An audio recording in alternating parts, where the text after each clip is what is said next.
thank you to the witnesses for appearing before the committee. My question is to Mr. Arnold. What measures should be taken to prevent greenwashing in the financial sector? Yeah, that's a very, very big question, but I think the three main initiatives that I laid out in my opening would cover that well, from taxonomy to climate-related disclosures and transition plans.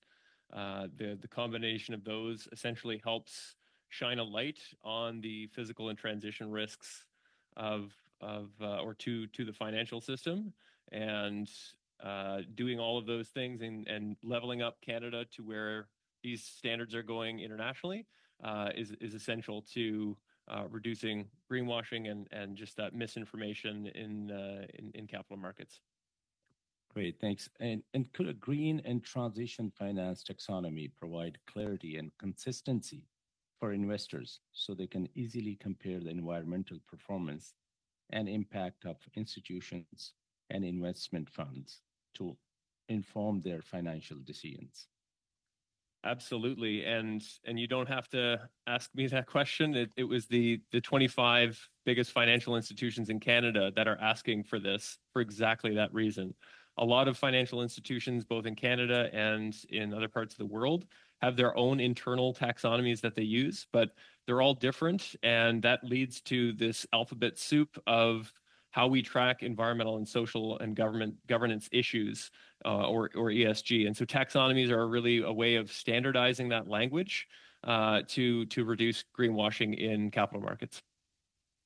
Thank you. In the absence of a finalized green and transition taxonomy, how have Canadian financial institutions been assuring potential investors that green financial products are what they appear to be?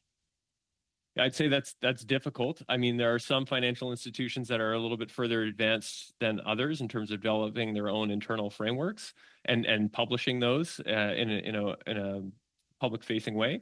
But it is challenging, and especially when we speak to these financial institutions, it requires so much due diligence on their part and a lot of technical knowledge to do this work themselves.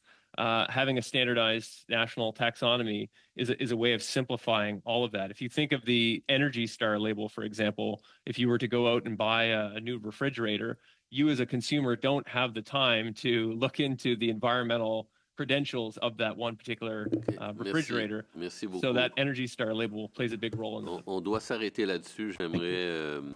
Thank you very much. We'll have to stop here. I'd like to thank the witnesses for sharing their knowledge. It's led to a very interesting discussion, I must